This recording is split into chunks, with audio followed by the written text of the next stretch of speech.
Abra sua Bíblia comigo em Êxodo capítulo 7.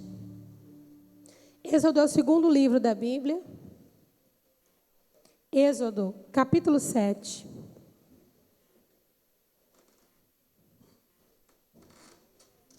Verso 1.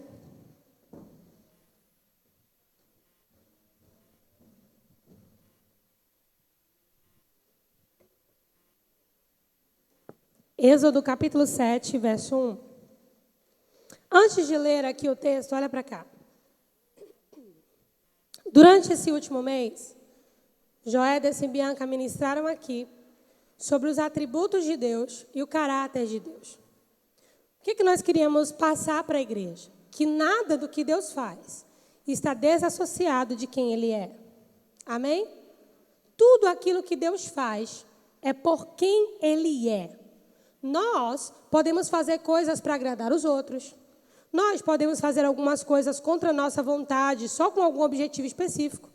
Nós podemos ser influenciados pela opinião das pessoas, pela economia, pela mídia, por amigos.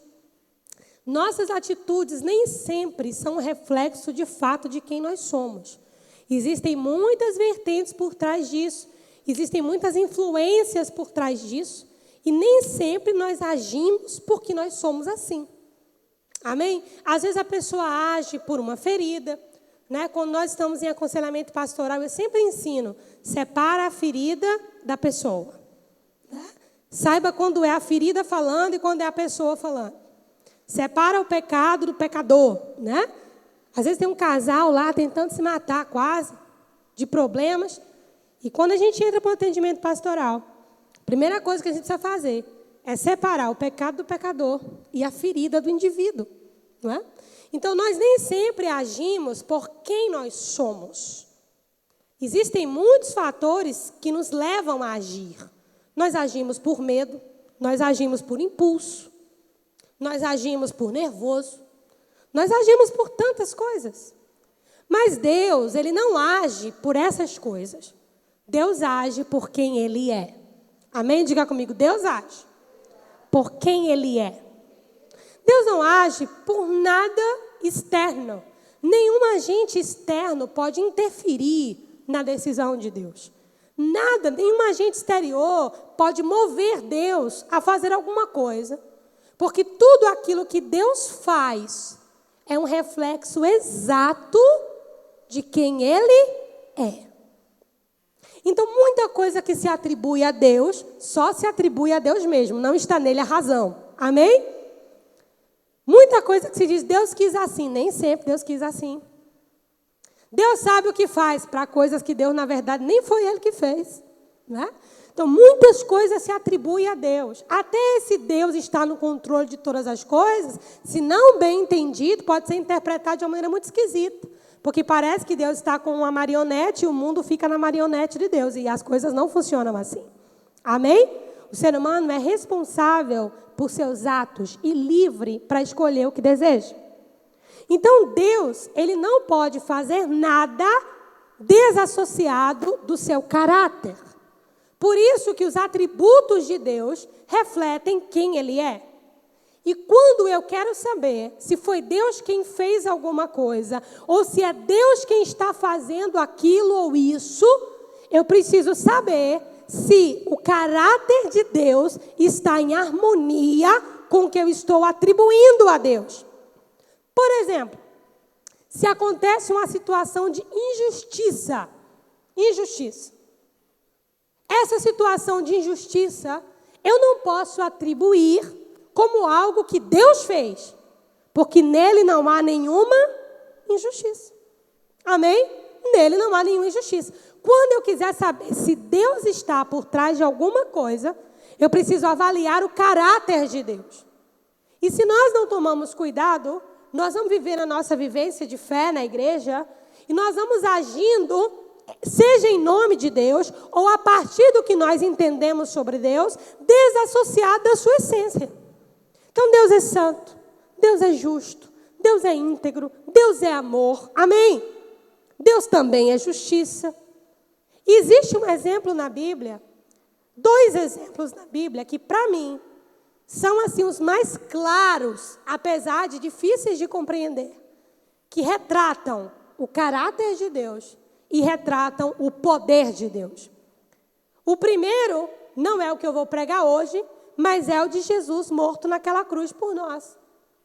Tem gente que pensa, se Deus é tão poderoso, qual a necessidade de se tornar carne e morrer numa cruz? A resposta disso está no seu amor e na sua justiça. No seu amor, ele se fez carne por nós e nos perdoou dos nossos pecados. Na sua justiça, ele pagou em si mesmo o preço do nosso pecado. Amém? Então, a história da redenção, que é uma verdade, reflete quem Deus é e o que Deus faz.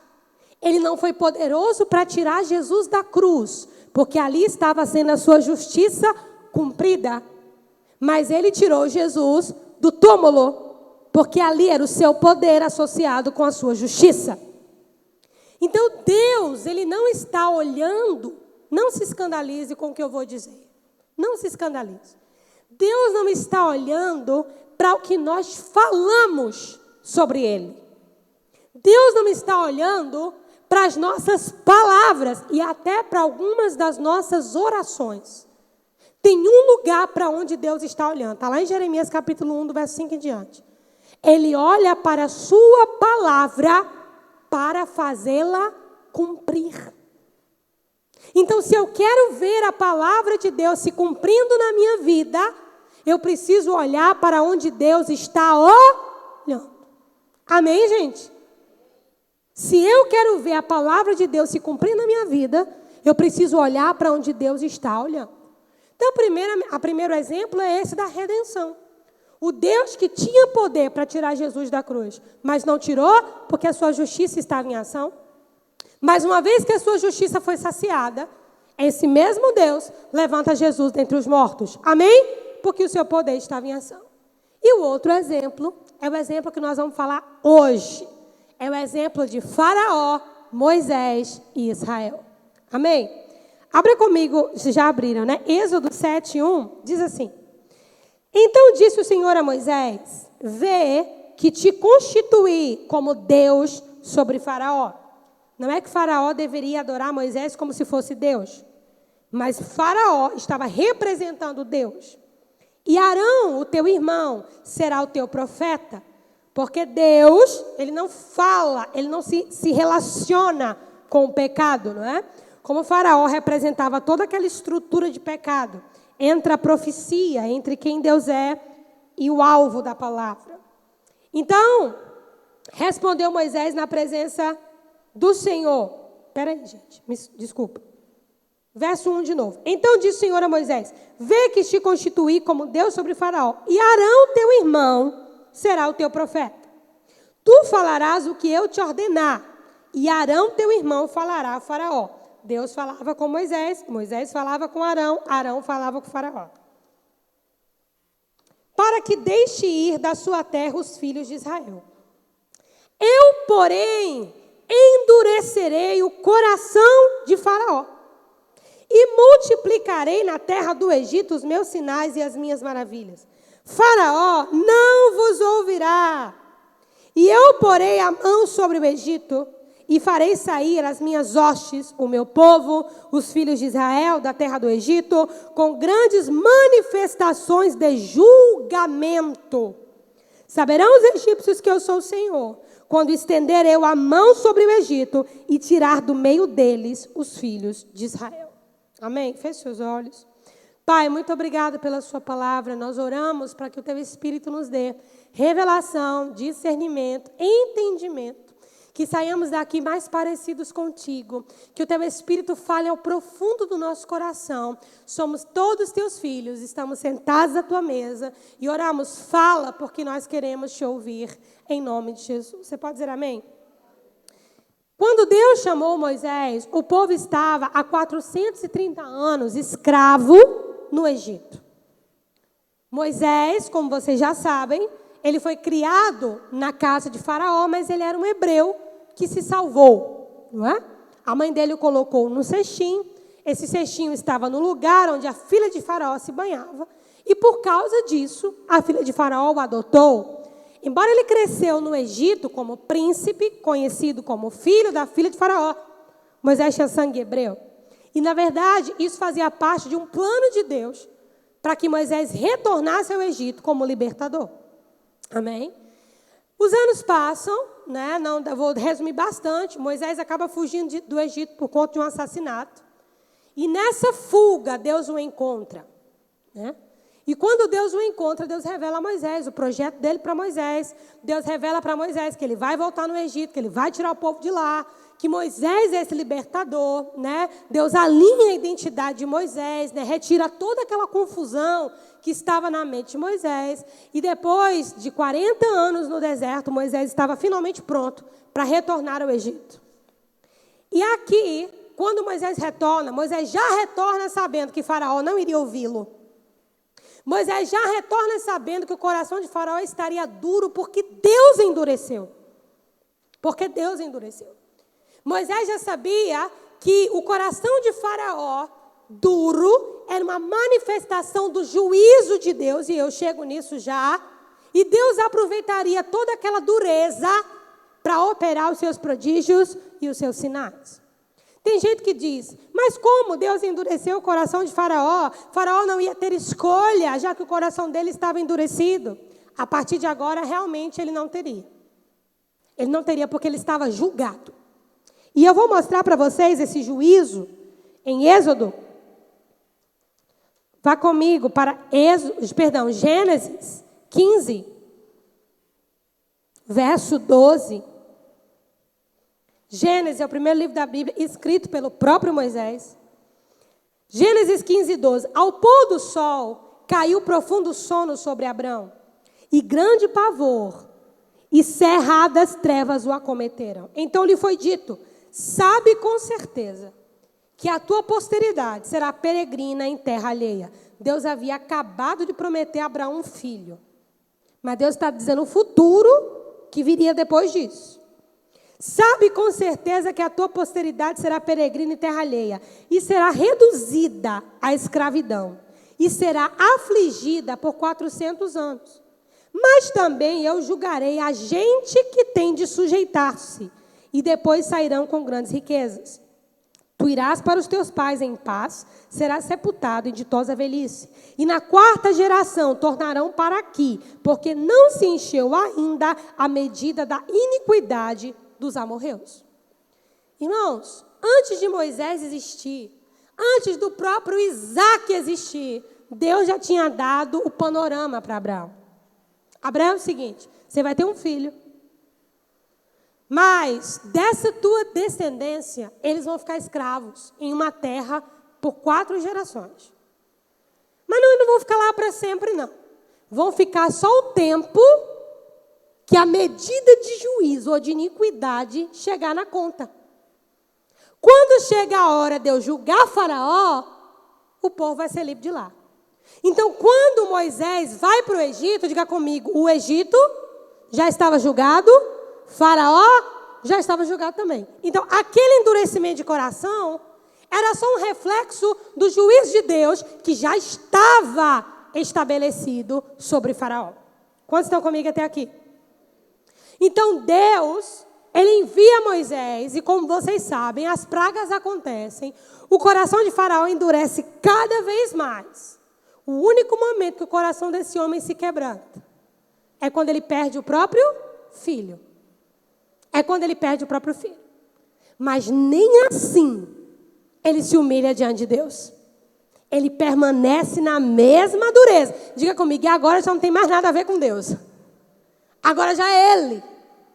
Ele permanece na mesma dureza. Você já conhece a história. Ele vai atrás do povo e morre afogado no mar junto com seus cavaleiros. Quando Deus faz Israel passar pelo Mar Vermelho. Essa história retrata o caráter de Deus. Amém? A imutabilidade do seu caráter. Ou seja, o Deus que fala e cumpre. Isso fala dos atributos de Deus e fala do caráter de Deus. Deus operou prodígios e operou maravilhas na terra do Egito com essas 10 pragas. Mas isso estava totalmente em harmonia com o seu caráter. Porque Deus já havia dado, diga comigo, 400 anos. É muito tempo para uma geração se arrepender. Amém? Na geração de Moisés, que foi a última geração, o coração de Faraó estava no ápice da dureza. E aqui não tem nada a ver com Deus, ainda. Que ele manda matar todos os meninos afogados no rio Nilo. Sabe quantos meninos hebreus morreram? Muitos. E quase quem morre também é o próprio Moisés. Então o coração de Faraó já estava endurecido, já estava enrijecido. E é dessa maneira que Deus lida com o soberbo e com o orgulhoso. Deus lida de igual para igual. Se o homem sabe ser duro, Deus sabe ser mais duro.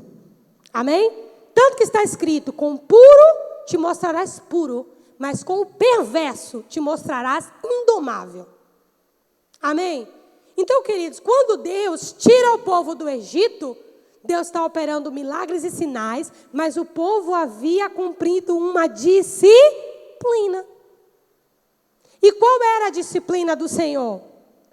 Abraão, o pai daquela geração, havia dado a sua mulher para Faraó como esposa, dizendo que ela era sua irmã.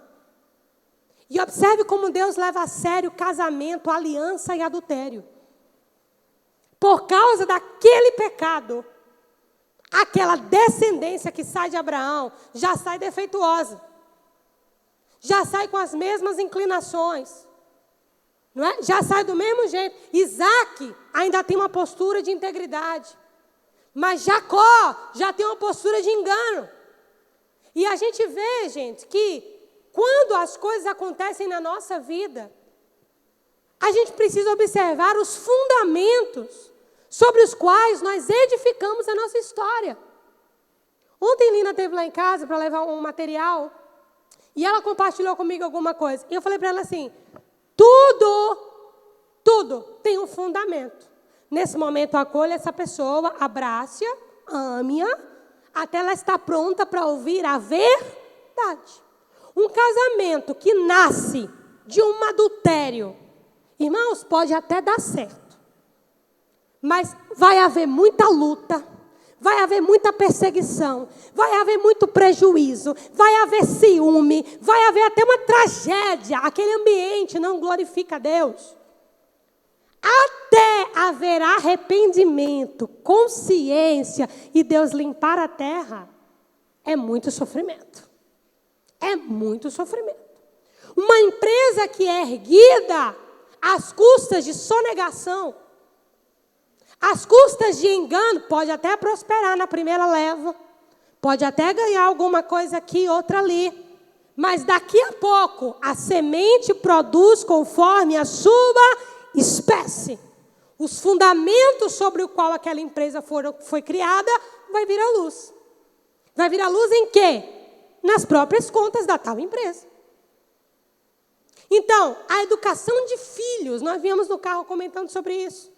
A educação de filhos sem a presença materna e a presença paterna, o pai dando limites, provisão, né? Assegurando carinho, assegurando cuidado, um pai presente, que sabe corrigir na medida do amor, ele vai produzir uma criança segura, um adulto seguro, uma mãe que ama, que ensina, que pega na mão, que ensina a escrever, que ensina a orar, que ajoelha e diz, imita quem ama a mãe.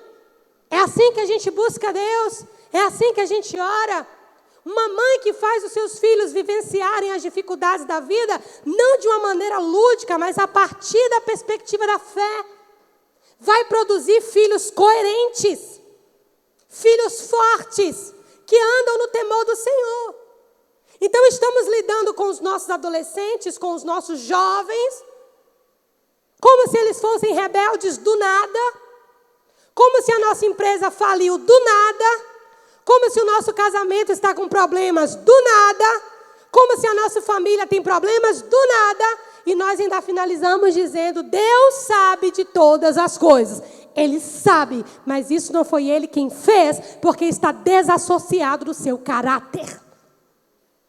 O caráter de Deus para você, homem, é representá-lo, o próprio Deus, na sua casa, como sacerdote. Para você, mulher, fazer da sua casa um lar onde o nome do Senhor possa ser glorificado. Ter o cuidado com os seus filhos, amá-los, ouvi-los, ter o coração dos seus filhos na sua mão. Ter o coração do seu marido na sua mão. Uma mulher sábia, como diz o pastor Cláudio Duarte, não uma mulher sabia. Amém. Isso representa o caráter de Deus. Então, na nossa vida, a gente está misturando as coisas, está virando cozido só.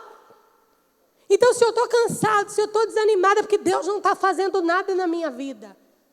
Será? Ou será que eu tenho problemas com procrastinação, que eu tenho um problema com soberba, que eu tenho um problema em pedir ajuda, que eu tenho um problema de me humilhar, que eu tenho um problema de pedir perdão? Então, gente, não vamos atribuir a Deus o que não lhe é devido. Vamos atribuir a Deus o que lhe pertence. Amém? Vamos atribuir a Deus o que lhe pertence. Pandemia veio, morreu não sei quantas pessoas. Eu sei que morreu muita gente. Na minha opinião, nem todo mundo desse bichinho. Porque naquela época só morria disso, não morria mais nada. Mas vamos lá que tenha morrido todo mundo disso mesmo. Aí todo mundo pergunta, e onde estava Deus? No mesmo lugar onde ele está hoje, no mesmo lugar onde ele estava ontem. A Bíblia diz, sabe o quê? Que Satanás é o príncipe desse mundo. Quem determinou isso foi Deus. O principado que está sobre o planeta Terra e sobre as nações não é Deus. Deus já deixou claro para você não dizer, fui eu que fiz. Não foi ele, não. Jesus disse, aí está o príncipe desse mundo. E ele não parece nada comigo. Ele não tem nada em mim. Quem que é o príncipe desse mundo, igreja? Satanás. Ele é o príncipe desse mundo. Ele está por trás da pedofilia. Ele está por trás de todas essas pandemias. Ele está por trás de tudo de ruim que você imaginar. Mas como nós não conhecemos a Deus, onde Deus estava? O que Deus fez? Porque Deus se omitiu. Por isso que está escrito que o povo que conhece o seu Deus é forte. E fará proezas na terra. Não é o povo, irmãos, que deduz sobre Deus. É o povo que conhece sobre Deus. Conhece. De modo empírico, conhece sobre Deus. Igor estava dando aula para o discipulado, eu passando para ele o rascunho da última aula, explicando para os novos membros qual é a missão, a visão e a mensagem da nossa igreja. A nossa missão como igreja é fazer discípulos. Ou seja, somos uma igreja que existe para discipular. O manto que está sobre nós é um manto de ensino. Nós existimos para discipular pessoas. Nós existimos para fazer discípulos que queiram ser discipulados. A nossa visão é a unidade do corpo de Cristo. Todo pastor é um copastor ao lado de Jesus. E toda ovelha, todo membro de um corpo. Todo pastor é um copastor. Nem eu, nem Igor, nem os pastores que sairão de nós, nem a próxima geração pastoreia a parte da palavra. Todo pastor é um copastor de Jesus. E cada ovelha dessa igreja é um membro do seu corpo. E nós só temos uma mensagem. Uma única mensagem. A verdade do Evangelho. Nada está sobre ela. Seja todo homem mentiroso e Deus verdadeiro. Então, não somos uma igreja que vai bajular as pessoas pelo que elas têm. Não somos uma igreja que vai ser comprada pelo dinheiro de ninguém. Não somos uma pessoa que vai ser manipulada emocionalmente por Senhor. Ninguém. E aqui na igreja todos são bem-vindos, mas só fica quem quer ser discipulado. E se não for o manto que alcança o teu coração, alguma outra igreja vai ter. Mas nós não vamos mudar o que Deus nos entregou porque alguém discorda. Quem está compreendendo? Amém? E está tudo bem com isso. E está tudo bem com isso. Então a gente estava passando para os novos membros que nós temos uma palavra de Deus. E não se muda o que Deus entrega. Quem está compreendendo, diga amém. Não se muda o que Deus entrega. Da mesma forma, você e eu não podemos viver uma vida conjecturando sobre quem Deus é. Nós não podemos conjecturar. Eu não vou fazer isso porque vai que Deus quer isso. Vai que Deus quer aquilo. Irmão, vou logo lhe dizer uma coisa. Eu vou abrir aqui bem rasgado. Irmão, Deus não está preocupado na casa que você mora, se você mora numa casa, num apartamento. Se você vai de moto, de carro, de jegue, de ônibus. Deus não está preocupado que você escolha vir para a igreja com a roupa azul ou uma roupa amarela. Deus te deu livre arbítrio. A única coisa que Ele te pede é que se você come ou se você bebe, faça isso para a glória do Senhor. E não escandalize ninguém. Esse é o padrão da palavra. Mas nós queremos trazer Deus para atitudes minuciosas do nosso dia a dia, com um pretexto de santidade, que na verdade é uma omissão. É falta de coragem. Porque existe um outro mantra na igreja hoje que é falso, que o crente não pode errar. Então, para eu não errar, Kézia, eu vou dizer que foi Deus que me mandou vestir uma roupa dourada. Ou foi Deus que me mandou mudar de cidade. Se eu mudei de cidade e deu errado, eu volto para a minha cidade anterior ou eu vou para a próxima. Irmãos, isso não está em conta no céu. Você é livre. O apóstolo Paulo disse, não tornem a colocar um jugo em vocês, que Deus já libertou. Ele diz aos irmãos da Galácia, como que tão rápido vocês começam pelo Espírito e terminam as coisas pela carne? É mais trabalhoso limpar a mentalidade de uma igreja acerca do que Deus é, do que ganhar alguém para Jesus. É mais trabalhoso. Hoje, pastoreando, eu vejo que é mais trabalhoso você lidar com toda a estrutura dentro da cabeça da igreja do que você ganhar alguém para Jesus. É muito mais difícil. Muito. E eu quero nessa noite, com essa série, assista os outros capítulos no YouTube, que você traga para a sua vida quem Deus é. Nem eu, nem você estamos acima da palavra, não, irmão. Nem eu, nem você. Ninguém está. Nem a mídia, nem o Facebook, nem o Instagram, nem a OMS. Ninguém está acima da palavra. E se a sua casa, se você quer que a sua casa seja uma casa forte, se a sua fé, você deseja que ela seja uma fé forte, você precisa conhecer o seu Deus. Conhecer, não de ouvir falar, como disse Jó, mas conhecer de andar com Ele. Agora, quando foi que Jó andou com Deus? Me responda. Quando Deus corrigiu as suas perspectivas equivocadas. Foi assim que Jó andou com Deus. Leia o livro de Jó e você vai ver. Quando foi que Jó andou com Deus? Quando Jó sentou para ouvir a Deus. É assim que começa a história de Deus com Jó. Jó, agora tu senta como homem. Eu te pergunto como Deus e você, Jó, vai me responder como homem. Foi assim que começou o conhecimento de Deus com Jó. Uma visitação nas perspectivas. Uma visitação no modo de pensar sobre Deus. E nessa noite a palavra de Deus está aqui como uma espada para visitar a sua mentalidade. Para visitar a sua mentalidade. Para visitar as suas perspectivas. Satanás nos distrai. Nos distrai porque para ser crente tem que usar saia. Não, para ser crente tem que usar vestido. Não, para ser crente tem que usar calça, mas a calça tem que ser marrom. Não, para ser crente tem que usar uma gravata. Não, para ser crente tem que usar um terno. Não, para ser crente tem que usar uma túnica. Não, para ser crente a parede não pode ser preta. Para ser crente a parede tem que ser branca. Para ser crente não pode fazer isso na rua. Para ser irmãos, e a gente vai se perdendo nisso. A gente vai se perdendo nisso. E na hora que um dia mau chega, nós não temos estrutura nenhuma para lidar com ela.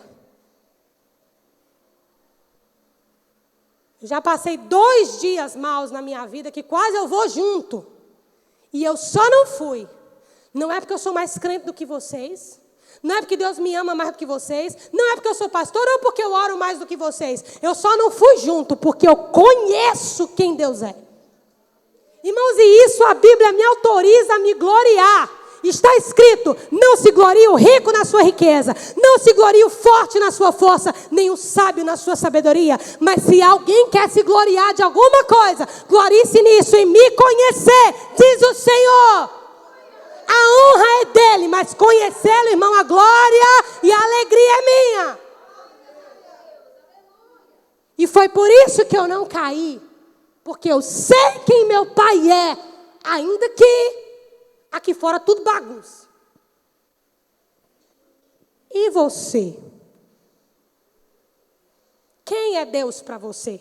O Deus das mensagenzinhas de WhatsApp com as flores de manhã?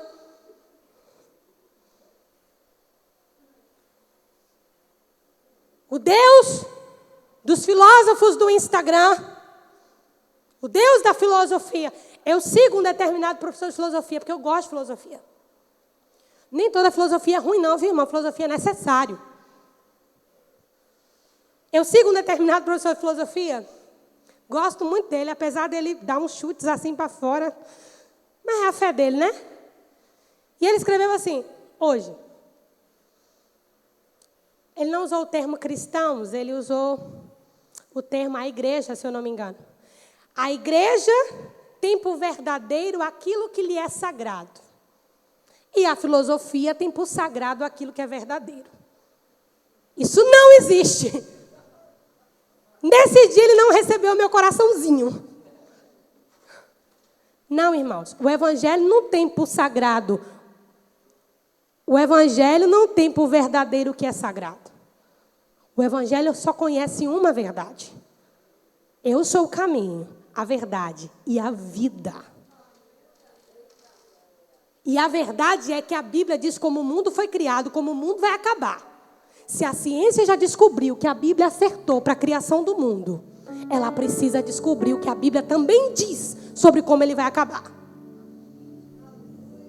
Se a ciência já concorda que todo homem saiu de uma mulher só, a Eva mitocondrial, ela também precisa concordar o destino de todos esses homens que é para um lugar só também. Se não se arrependerem dos seus pecados. Mas Deus não precisa ser defendido. Amém? Então eu quero perguntar para você, quem é Deus para você? Não conjecture sobre ele. Seja humilde como Jó. E como Faraó não foi, faça o contrário. Jó, depois que Deus o corrigiu, Jó terminou dizendo: antes eu te conhecia de ouvir falar, mas agora eu ando contigo. Eu falei de coisas que eu não sabia, coisas que eram maravilhosas demais para mim e eu não conhecia. Por isso eu me arrependo no pó e na cinza. Faraó se quebrantou quando o filho morreu. Diga assim, mas a emoção passa. Diga comigo, a emoção passa. E a emoção passou. E quando a emoção passou, Faraó tornou a perseguir o povo de Deus. Isso aqui não é só sobre Faraó, é sobre crentes emocionais também. Eu só vou naquela igreja, irmão Martins, porque eu sinto isso. Um arrepio. Eu só vou naquela igreja porque quando acontece tal coisa, eu sinto aquilo. Irmãos, o evangelho não é para você sentir nada. O evangelho é o poder de Deus para a transformação do homem. O evangelho é o poder de Deus para todo aquele que quer se arrepender. Eu não sei se Igor falou lá nos novos membros, mas eu pedi para ele falar. E agora eu vou responder essa pergunta e nós vamos encerrar. Muita gente pergunta: ô pastora, nós somos pentecostais, renovados, tradicionais ou neopentecostais?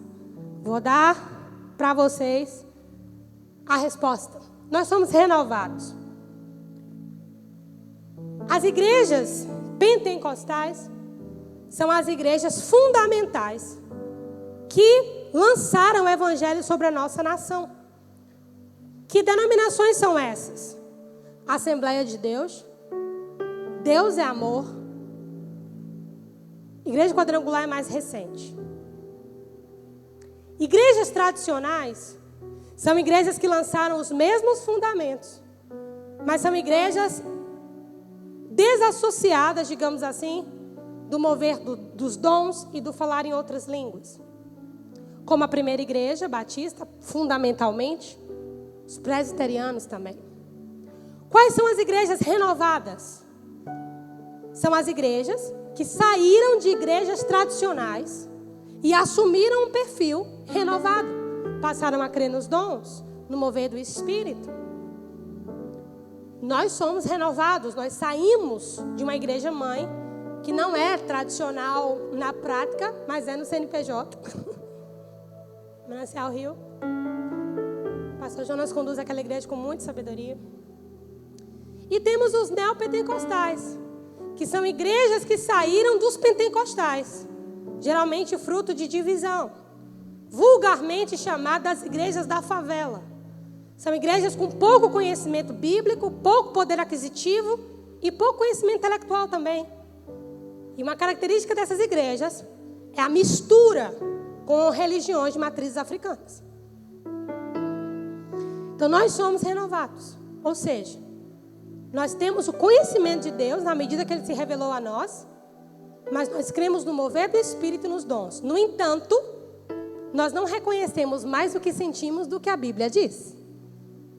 O que nós sentimos não importa diante do que a Bíblia diz, porque Deus é imutável em seu ser.